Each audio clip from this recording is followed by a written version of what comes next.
Olá Taubaté, que bom ter você aqui conectado com a nossa programação. Você confere comigo a partir de agora os destaques da edição de hoje do Mix da TV. Hoje tem o quadro Voltando ao Papo. Vamos rever as entrevistas e pautas mais marcantes que fizeram história aqui no Mix da TV. E ainda tem os nossos shorts, que são os melhores recortes da nossa programação. Hoje é quinta-feira, 17 de julho de 2025. O Mix da TV está começando agora.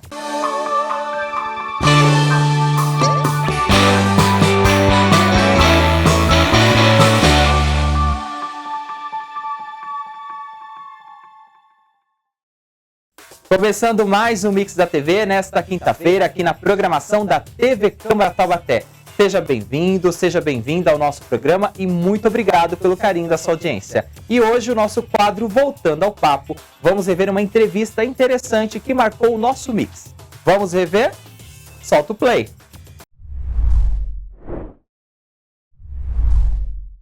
E na hora do papo a gente vai falar sobre um assunto importante, a saúde da pele, que se refere ao estado geral de bem-estar da nossa pele, incluindo a sua hidratação, elasticidade, ausência de problemas como acne, irritações ou condições dermatológicas. Para a gente falar mais sobre esse assunto, a gente recebe aqui nos nossos estúdios a dermatologista Andréia Pereira. Andréia, muito obrigado pela presença. Eu que agradeço. Seja bem-vinda aqui ao Mix da TV. Obrigada. Começo perguntando o que é a dermatologia.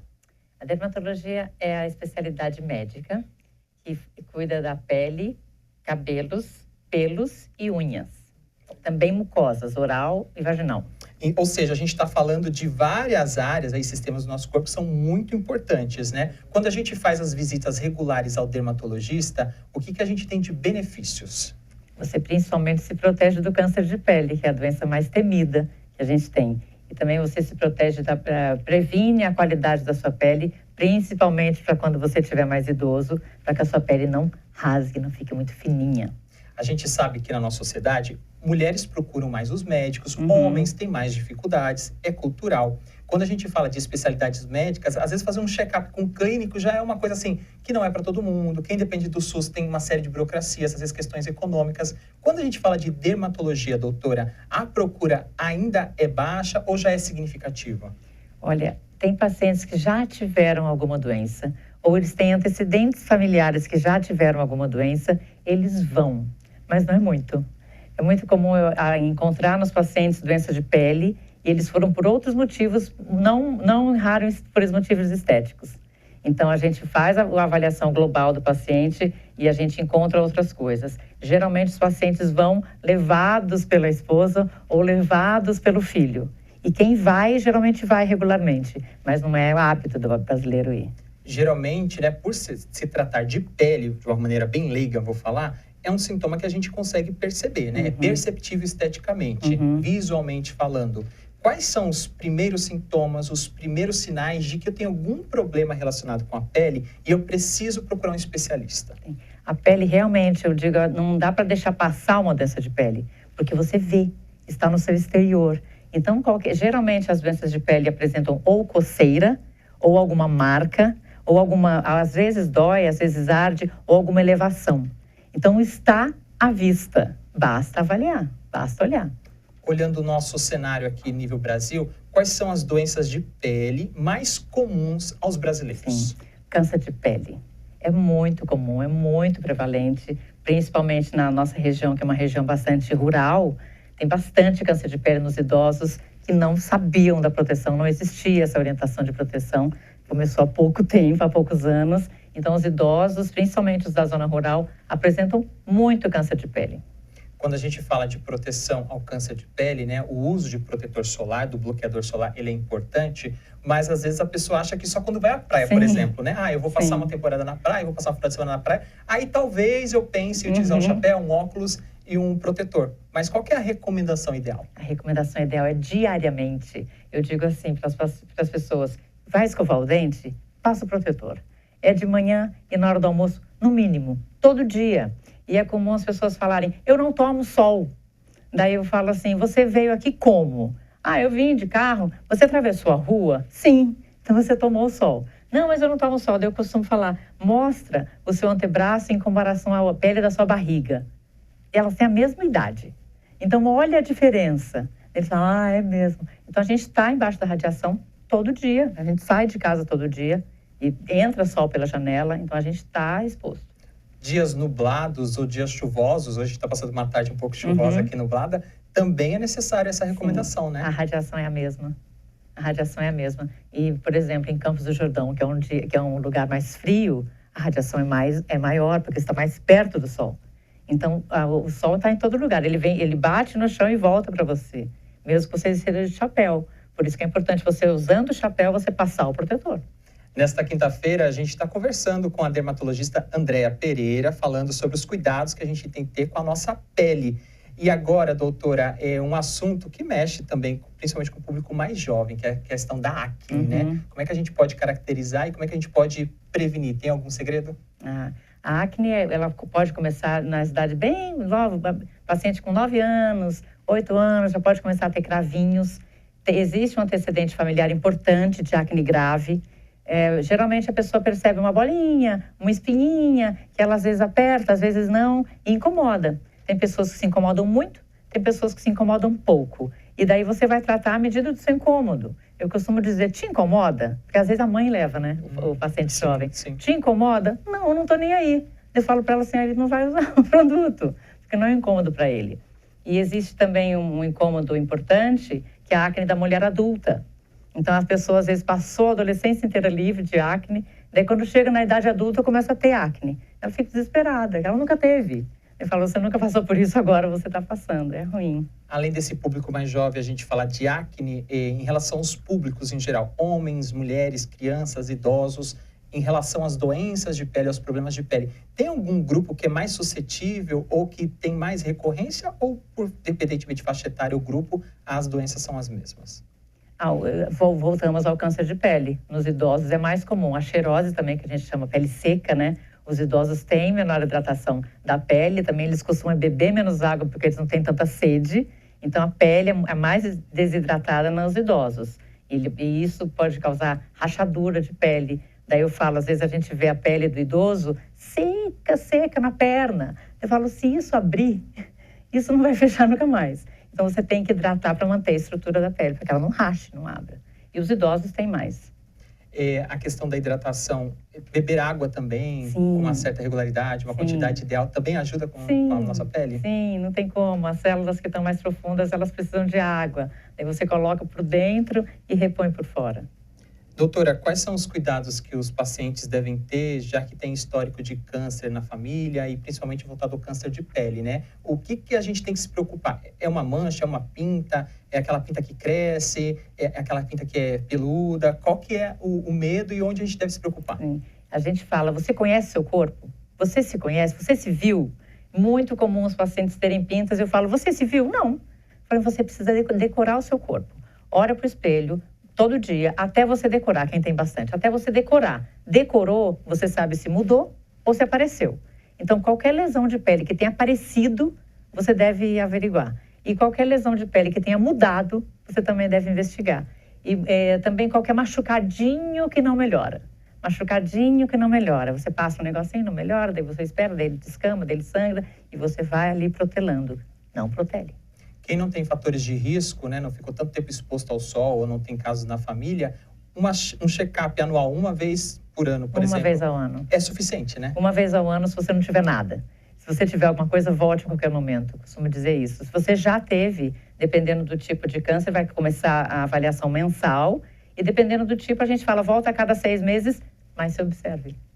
Apesar da gente estar falando aqui de dermatologia clínica, nas redes sociais, nessa questão da tecnológica, a gente vê muito, doutora, essa dermatologia voltada para a parte estética, né? Sempre pelo belo, pelo bonito, pelo impossível, às vezes a harmonização. Quais são os riscos que a gente tem quando faz só pela questão estética? Então, você tem que pesar o custo-benefício, né? As pessoas, às vezes, procuram sempre coisas inatingíveis.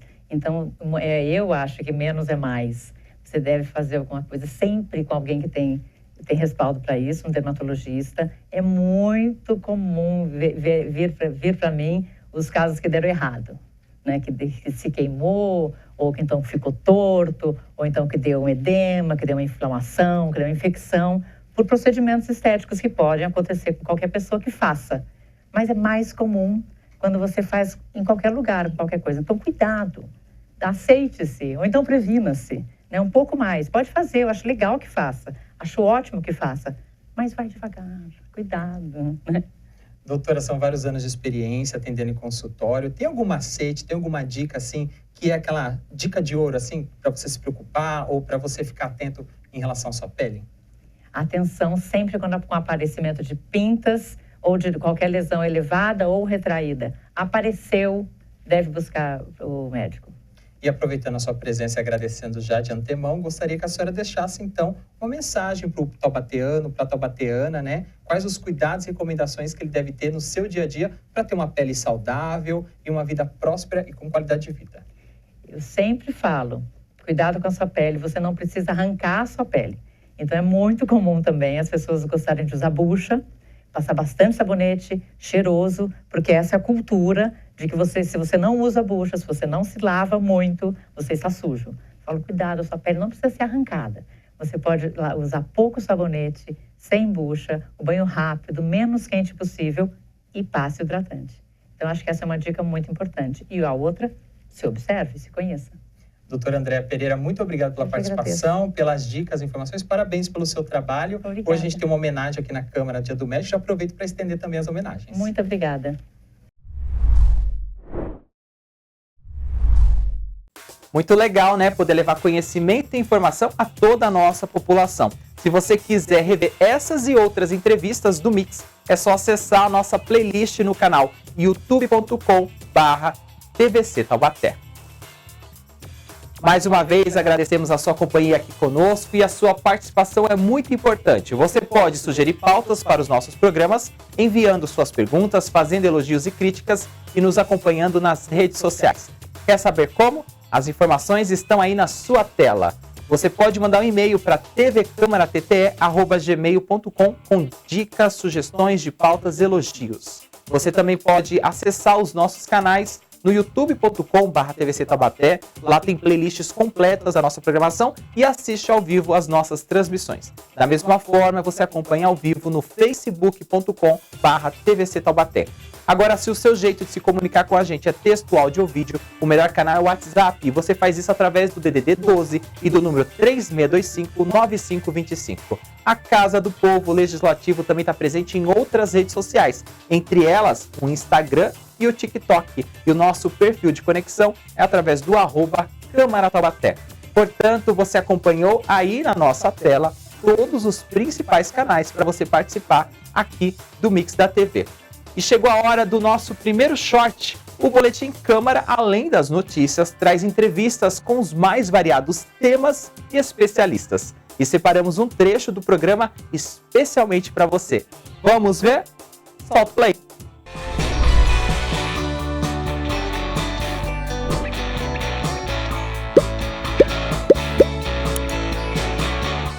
André, a Casa Cultura promove projetos, né, educacionais, sociais. Você poderia falar um pouquinho mais sobre eles, o porquê dessa iniciativa?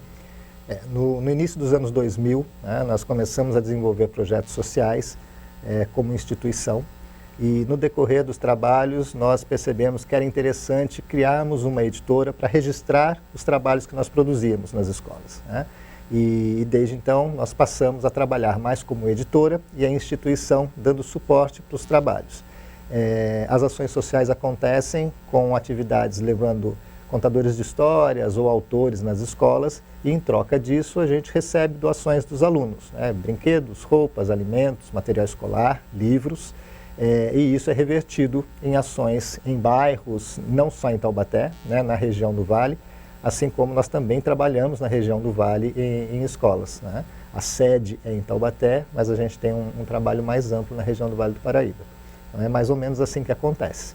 Vamos falar um pouquinho mais então sobre essa produção de textos que vira o livro no final das contas, sim, né? Sim. Como é feito esse trabalho nas escolas, tanto particulares quanto públicas? Como que é essa abordagem na instituição de ensino? O trabalho de criação de textos, né, de produção de livros, isso já é uma coisa que as escolas desenvolvem há muito tempo. Só que os professores normalmente faziam esse trabalho manualmente, né? As professoras, principalmente de educação infantil, Elas produziam isso em folhas durante o ano e depois elas criavam uma forma de encadernar isso no final para ou entregar para a família, enfim. O que a gente foi tentando fazer é criar um mecanismo que transformasse isso num resultado mais profissional. Então, os livros com um acabamento bem feito, enfim, produzidos mais em série, né, e com um custo mais baixo possível. Então, a gente vem há muitos anos trabalhando com isso e as crianças produzem algum conteúdo de acordo com a série em que ela está, né, o ano que as crianças pequenas mal escrevem, então tem muito desenho, tem uma série de maneiras de se produzir esse conteúdo. E aí nós recolhemos tudo, escaneamos os desenhos, digitamos algumas coisas, muitas vezes sai com a letrinha das crianças, enfim. E isso é transformado em livros por salas de aula, né? Então são bem específicos. E as crianças acabam ficando com o resultado do trabalho do ano, né? A foto da turma, enfim, se torna uma lembrança para a família. E a gente faz isso há mais de 20 anos, então a gente já encontra na cidade várias vezes alunos que comentam que têm em casa o livrinho, mas hoje estão na faculdade. Então, assim, fica realmente uma recordação bacana de um trabalho interessante, pedagógico, cultural, e para a gente é muito satisfatório. E são alunos de que idade a que idade, e são escolas tanto particulares quanto públicas? Sim. O trabalho normalmente começa com alunos de 3 anos. Né? São alunos que já começam a expressar alguma coisa mais consistente, até em relação a desenho. E normalmente a gente trabalha com alunos até o 9º ano, né? 14 anos de idade. Mais recentemente a gente começou a desenvolver projetos com alunos de ensino médio, né, em escolas públicas, escolas estaduais. Nós temos um resultado bem bacana esse ano com um projeto de discussão, roda de debate sobre o tema de racismo, né? É um projeto que nós chamamos disso, não é brincadeira, que pretende discutir várias formas de violências, de agressões e causas de bullying, né, que se transformam em processos de depressão, em casos mais graves, em processos de suicídio.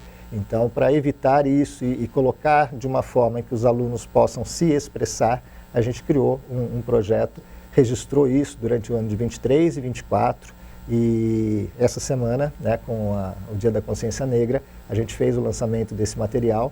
Então, assim, escolas de ensino médio são mais raras de terem esse desenvolvimento de processo.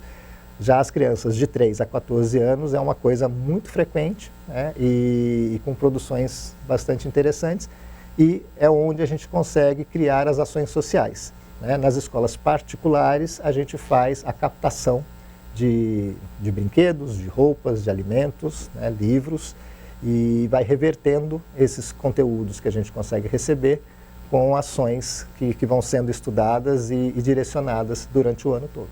Essas arrecadações, elas são distribuídas em que lugares da cidade? Então, a gente já chegou a montar bibliotecas e fazer atendimentos de material escolar em creches, em orfanatos.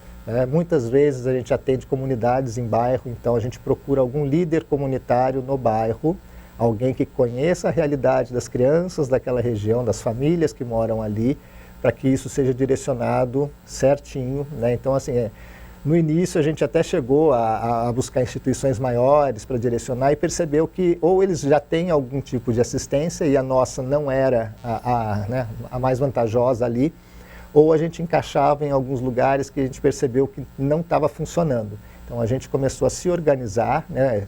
É um grupo de mulheres, na verdade, algumas senhoras aposentadas que pegam brinquedos e cuidam desses brinquedos, limpam, refazem, reconstroem roupas, enfim.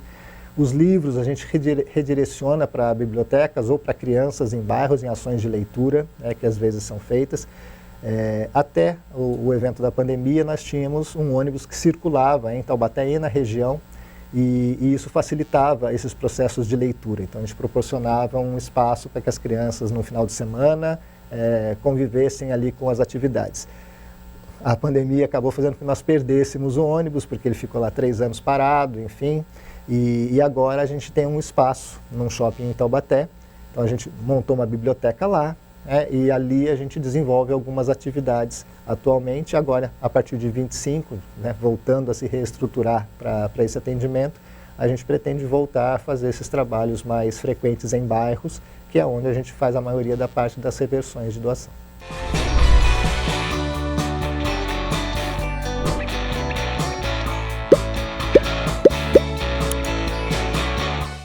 E chegou a hora do nosso último short de hoje, o Desbravando Taubaté, você já conhece, né? Nele, nossa equipe explora os 4 cantos da cidade, mostrando a cultura, a história e a arquitetura aqui de Taubaté. E escolhemos mais um corte especial do programa. Vamos ver? Solta o play!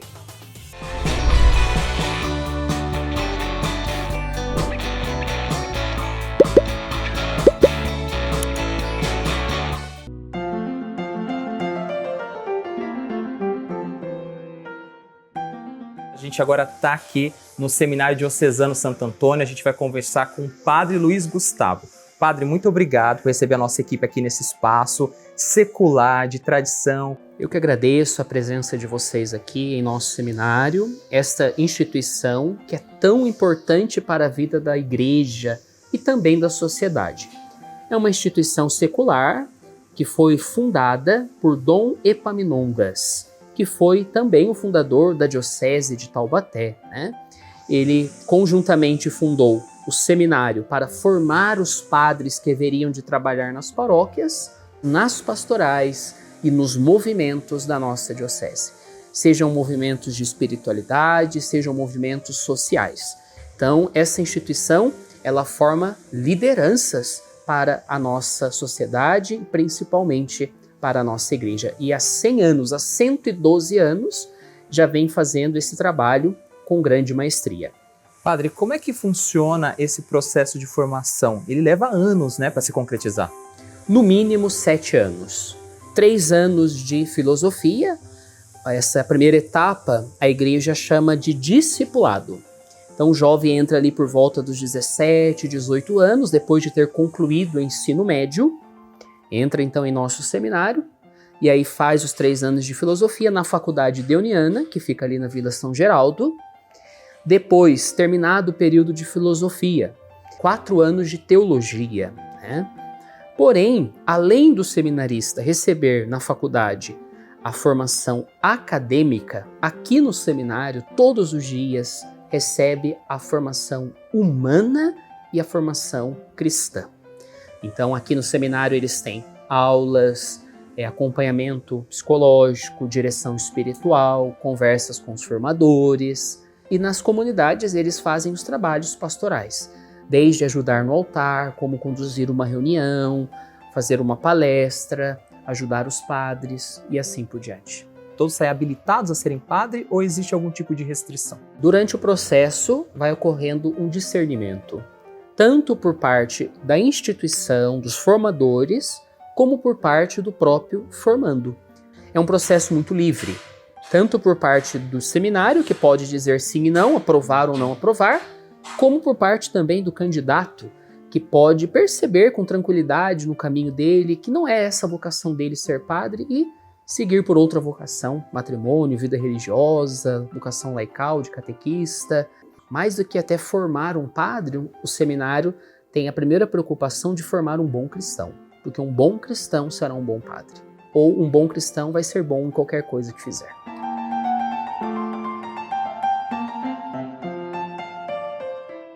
Padre, agora falando aqui do ambiente que a gente está, nesse prédio aqui amplo, arejado, bem iluminado, né? Ele é recente na história do seminário, ou seja, o seminário começa em outros locais, ele vai se unificando até chegar aqui, né?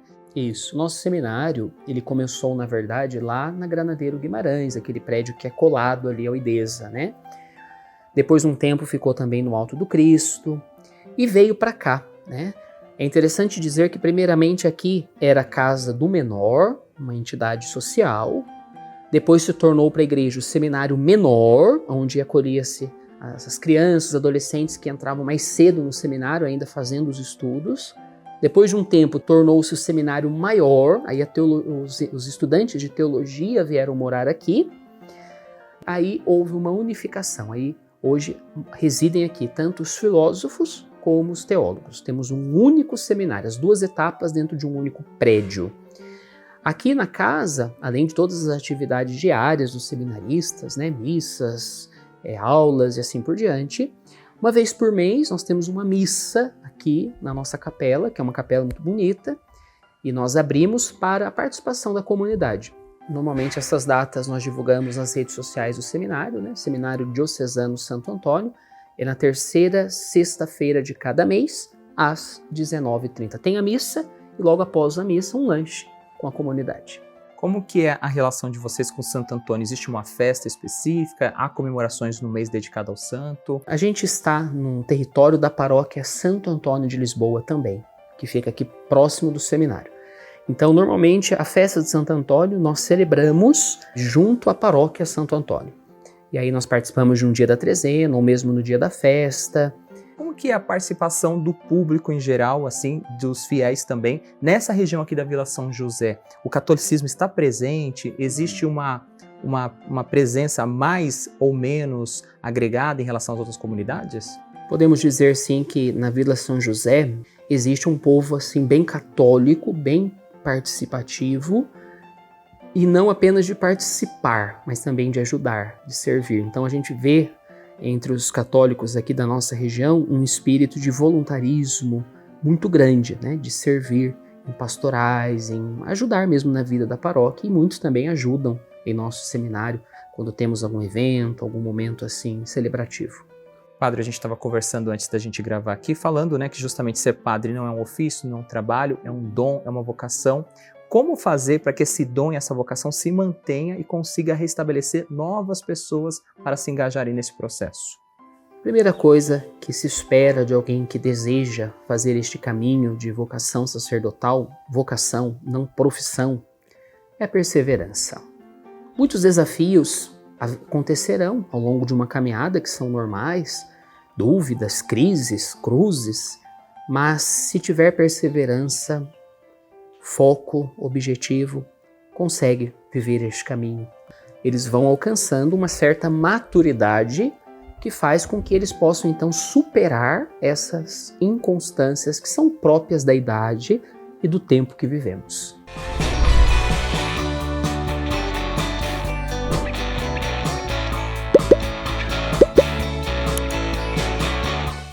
Os programas Desbravando Taubaté e Boletim Câmara estão disponíveis na íntegra no nosso canal youtube.com/TVC Taubaté. Basta você acessar a playlist de cada programa. E agora a gente acompanha mais uma entrevista com um assunto interessante. Está no ar o nosso quadro Voltando ao Papo. E para falar mais sobre o dia de agente, né, o agente de defesa ambiental, a gente conversa agora com o César Pegoraro, que é biólogo, educador e mobilizador ambiental e faz parte da SOS Mata Atlântica. César, seja bem-vindo ao Mix da TV, muito obrigado pela sua participação e já começo parabenizando por esse dia tão importante para quem defende o meio ambiente. Pois é, agradecemos o convite, é um prazer falar sobre esse dia e sobre uma atuação de tantos profissionais nessa defesa de algo que interessa a todos os seres vivos, que é o meio ambiente, com qualidade, com equilíbrio, com saúde, com estabilidade, né, oferecendo os seus serviços ambientais plenos para a qualidade de vida das pessoas e da biodiversidade. Então, é uma alegria estar aqui, poder falar um pouco desse dia e contribuir aí com as pessoas de Taubaté. Muitas pessoas não sabem, mas a área de meio ambiente não é formada apenas por um profissional único, né? Uma formação que contemple toda essa diversidade. São múltiplos profissionais, é uma área multidisciplinar. César, qual que é a importância desses profissionais e também dessa data para a gente? Bom, essa data valoriza essa quantidade bastante grande, essa diversidade de profissionais que atuam na defesa do meio ambiente, na defesa da natureza. E esses profissionais, obviamente, eles estão aí como sendo, talvez, digamos assim, uma luz para iluminar o caminho da sociedade em algo que é importante para a nossa sobrevivência nas cidades, no campo, que é justamente como é que a gente vai atuar em harmonia com a natureza, atendendo às nossas futuras gerações. Então, esses profissionais eles têm um papel bastante relevante em mostrar os limites que a gente tem para a natureza, estratégias para recuperar essa natureza, recuperá-la em diversidade, em quantidade, de modo que a gente consiga valorizar as outras formas de vida que são importantes, não é apenas a forma de vida humana, né? E em especial a vida humana que se diz inteligente, que se diz sapiens, ela precisa entender que ela precisa da natureza, a natureza funcional, a natureza funcionando para poder viver. Então, esses profissionais têm esse papel de apontar ações humanas que estão degradando a natureza e dessa forma degradando a natureza também estão impactando na qualidade de vida das pessoas, na sobrevivência, na saúde humana. Ok, César, nós estamos conversando com César Pegoraro, né, que faz parte da SOS Mata Atlântica, biólogo, mobilizador e educador ambiental.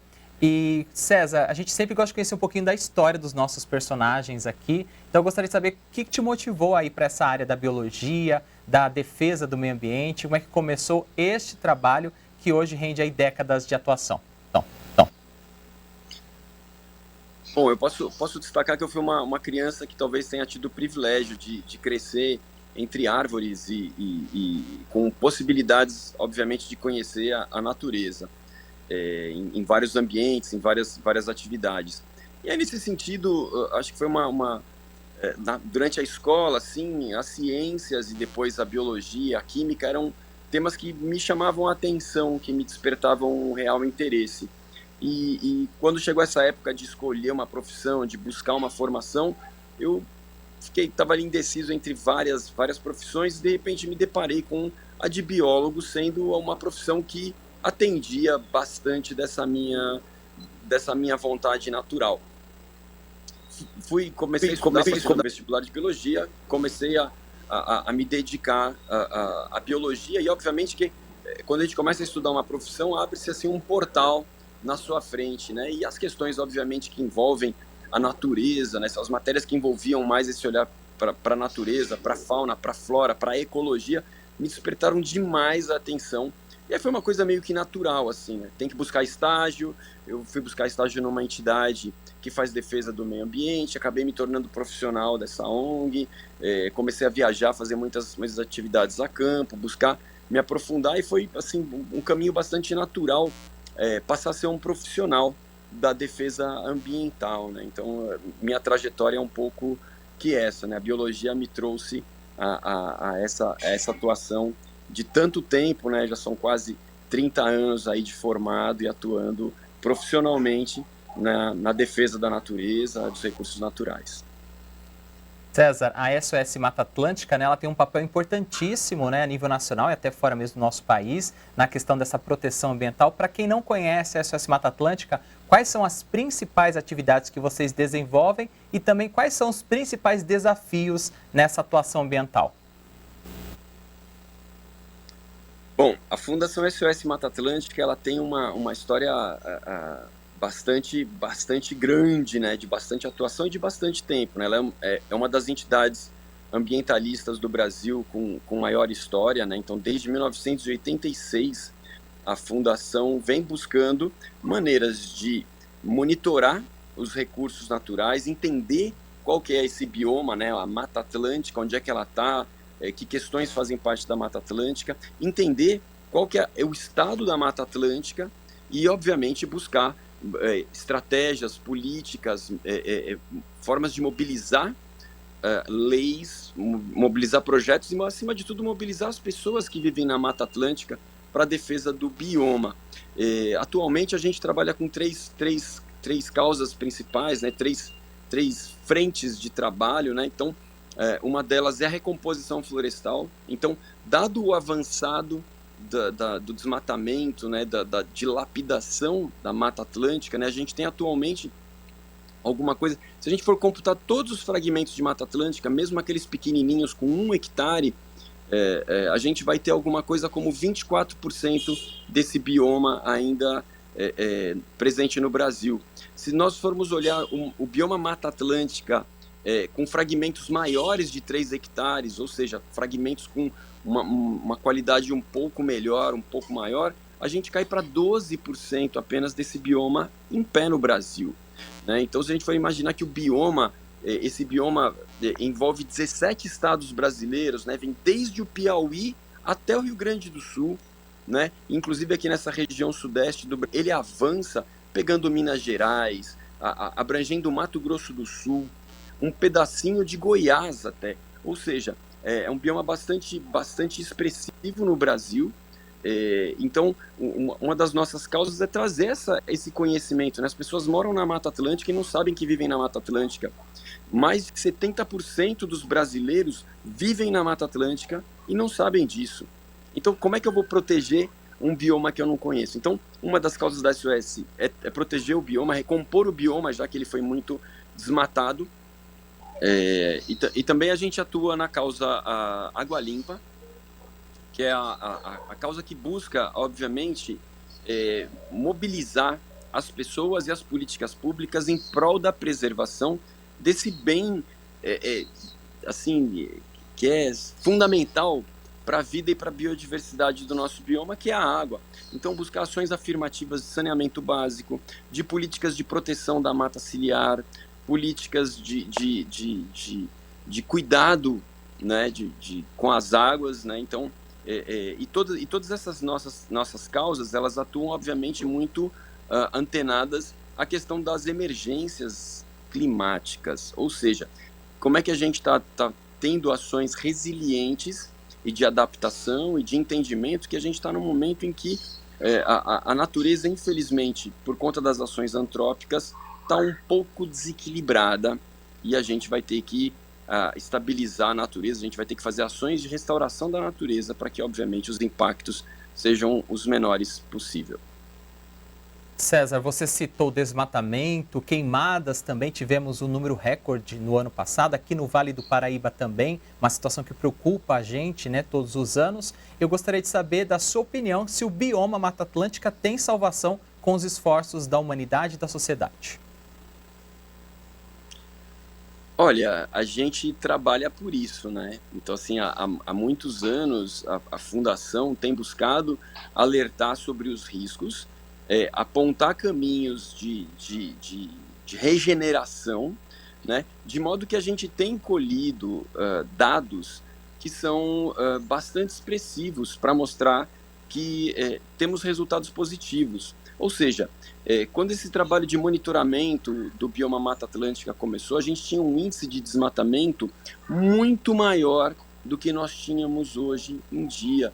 Ou seja, em alguns estados a gente conseguiu, por meio de campanhas, por meio de mudança na legislação, por meio de aumento da fiscalização, inclusive, fazer com que a gente tivesse o desmatamento zero, ou seja, alguns estados chegaram ao estágio de não terem mais significativamente um desmatamento grande da Mata Atlântica, são fragmentos muito pequenininhos.